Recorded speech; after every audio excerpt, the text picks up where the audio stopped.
everyone, this is Bindu Prabha Sahu. Welcome you all to our YouTube channel Snaps Biology. So in this video we will discuss the most important questions from biotechnology. Okay, तो biotechnology के बहुत सारे questions previous years में भी discuss हो चुका है. Okay, तो बायोटेक्नोलॉजी में आप लोगों को मॉलिक्यूलर बायोलॉजी, जेनेटिक्स और सेल बायोलॉजी ये पार्ट को बहुत अच्छी तरह से देख के जाना है. क्लियर? तो स्टार्ट करते हैं mission CPT 2022 for biotechnology. Okay, question number 1. Polymerase can be defined as an enzyme used to synthesize a new DNA or RNA strand on the basis of pre-existing strand or at times without pre-existing strand. Then option B में है an enzyme which can synthesize either a new DNA and RNA strand but only when a strand is there. Then option C में है an enzyme used for removal of nucleotides from the DNA or RNA strand. Then D में है an enzyme which can synthesize only a new strand, not an RNA, only a new DNA strand, not an RNA strand. Okay, so इसका answer क्या हो जाएगा? Option A.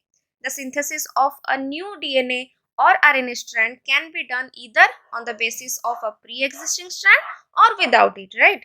So those which don't require a pre-existing strand are known as what?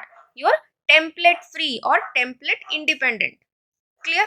So option A यहाँ पे हमारा सही होगा. Okay. Now come to question number 2. How is phosphatase related to the ligation reactions? Okay. Phosphatase ligation reaction के साथ कैसे related है? It is helpful in seizing the unwanted ligation. They act as a catalyst in case of the ligation reaction. Phosphatases are not at all related to ligation reaction. या फिर phosphatase group is not required for the ligation reaction to take place. Thus phosphatase is helpful. Okay, तो यहाँ पे आपका answer हो जाएगा it is helpful in seizing the unwanted ligation. उसमें phosphatase help करता है, right? Phosphatase are used to stop the unwanted ligation. It is why? Because if phosphatases are present, then phosphatase would be removed from the ends and it would further plug the ligation process, right? So it is used because the phosphatase group is necessary for ligation to take place. Clear? तो option A हमारा सही हो जाएगा. Next come to question number 3. BAI31, okay, is also an enzyme which is used in genetic engineering. Okay, ये enzyme genetic engineering में help करता है, use होता है. Which of the following statements hold true in its context? Okay, BAI31 के हिसाब से अगर हम देखें तो कौन सा स्टेटमेंट सही होगा?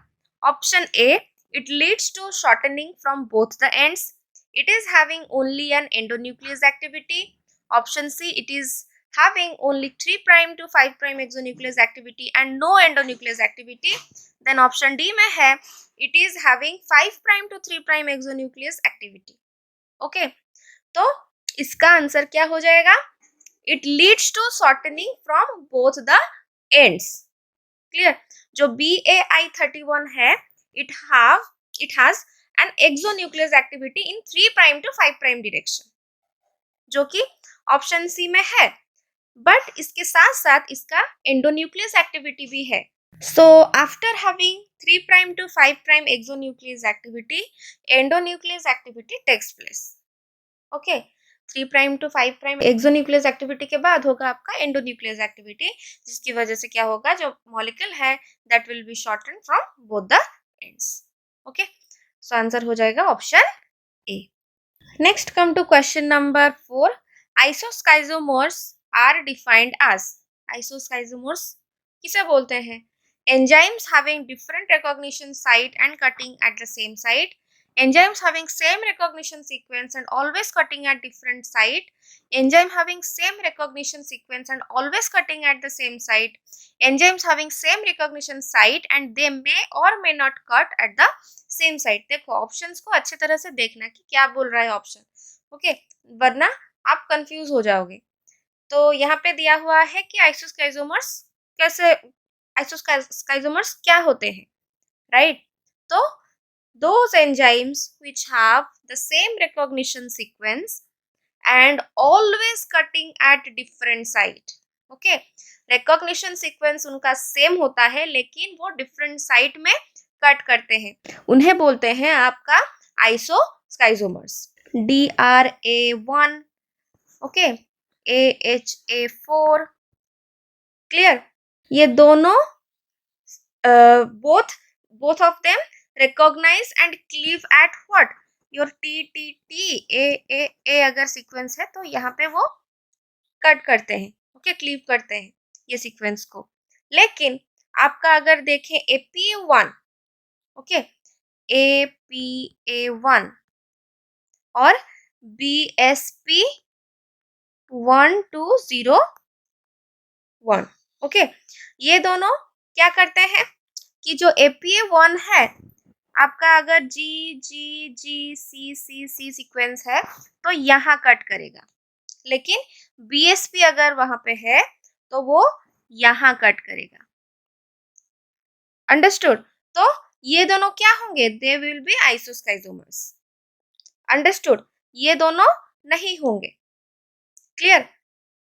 तो ये होता है कि रिकॉग्निशन साइट जो है वो सेम है लेकिन कटिंग जो है वो डिफरेंट साइट में होगा। अंडरस्टूड? तो उन्हें बोलते हैं हम आइसोस्काइजोमर्स। तो यहाँ पे हमारा सही आंसर क्या हो जाएगा? Option B. Clear? Next come to question number 5. What happens if a DNA molecule is treated by first exonuclease 3 and then followed by treatment with S1 nuclease? Okay, क्या होगा कि अगर हम एक डीएनए मॉलिक्यूल को फर्स्ट एक्सोन्यूक्लियस 3 के साथ treat करेंगे, उसके बाद हम S1 न्यूक्लियस के साथ ट्रीट करेंगे। तो देखो, only exonuclease acts and S1 doesn't act.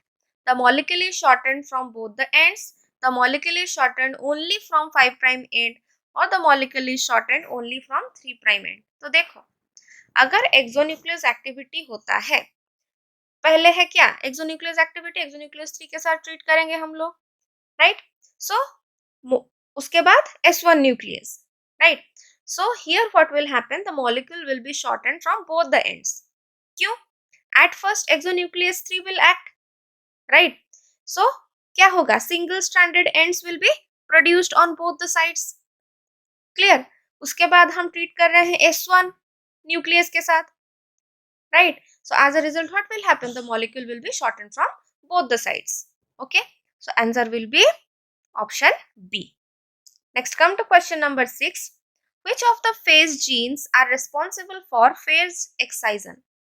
Okay, phase excision के लिए इनमें से कौन सा phase gene responsible है? तो XIS gene, both XIS and INT genes, INT gene या फिर रेके protein. Clear? So as the level of your C1 gene increase falls, okay, decrease अगर होगा तो repression of PR and PL gene will take place. Okay, PR and PL gene का repression होता है अगर C1 gene का level कम हो जाता है। सो अभी क्या होगा? Phage gene will get expressed. Clear? तो कौन से फेज जीन एक्सप्रेस होते हैं? Both XIS as well as INT gene, वो दोनों एक्सप्रेस होंगे। क्लियर? तो ये जो दोनों जीन है they are responsible for causing the phage excision. Understood? क्या होगा देखो, ये भी आ सकता है ना एग्जाम में। तो C1 जीन अगर उसका लेवल फॉल होता है, मतलब कम होता है, तो PR एंड PL वो जीन का रिप्रेशन होगा। Okay, as a result what will happen? Phage gene जो होंगे वो एक्सप्रेस होंगे। तो वो कौन से जीन है? XIS एंड INT जीन है जो कि फेज एक्सीजन में हेल्प करते हैं। ओके, सो यहाँ का आंसर आपका क्या हो जाएगा? Both XIS and INT gene. Clear? Option B is the correct answer. Now come to question number 7. Replication can also be carried out by rolling circle replication. Okay, rolling circle replication के बारे में यहाँ पे दिया हुआ है। Choose the correct statement for this type of replication. क्या correct statement आपका होगा? Option A, this strand is extended by the polymerase and displaces the original strand. The product of off होगा, okay, PF हो गया है. The product of gene 3 binds on a specific site of double-stranded genome. It can be used for the formation of RF. फिर it creates a nick in the strand generating a free 3' hydroxyl. देखो, so your rolling circle replication is used for the formation of RF. Okay, product of gene 2, clear, gene 2 binds on a specific site of double-stranded genome. Product of gene 2, not 3. Okay, so it creates a nick in the plus strand generating a free 3' hydroxyl.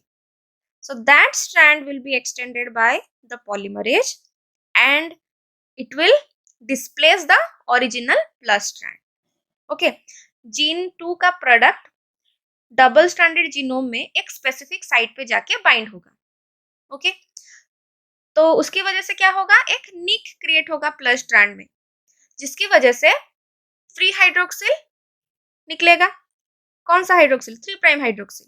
Okay, 3' OH जो बोलते हैं हम. सो उसके बाद वो वाला जो strand है that will be extended by the polymerase enzyme. Clear, और जो ओरिजिनल प्लस स्ट्रैंड है वो डिस्प्लेस हो जाएगा. क्लियर, तो जो स्ट्रैंड है, ओके, एक प्लस स्ट्रैंड है और एक न्यूली सिंथेसाइज्ड स्ट्रैंड है, right.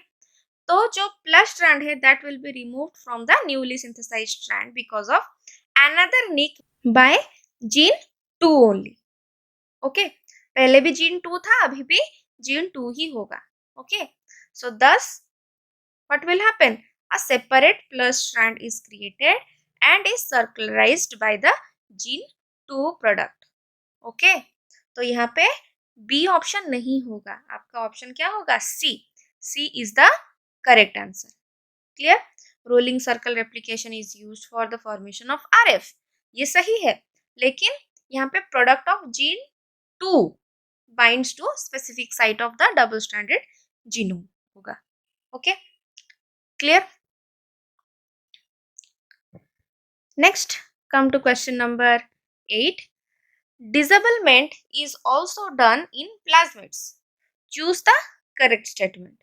Okay, mutations confer prototrophy. If the recombinants escape outside, there is no such harm. Preferred strains are having mutations which allow their growth in wild. The strains carrying out the recombinant plasmid should not escape outside. Okay, तो disablement plasmid में किया जाता है. Okay, why, in order to ensure that the recombined plasmids do not escape outside. Understood? So if they escape outside, what will happen? Contamination हो जाएगा. Okay, so preferred strains are having mutations which do not allow their growth in the wild, right? So mutations confer autotrophy, which is the condition of the introduction of particular metabolites in the medium. Autotrophy क्या है?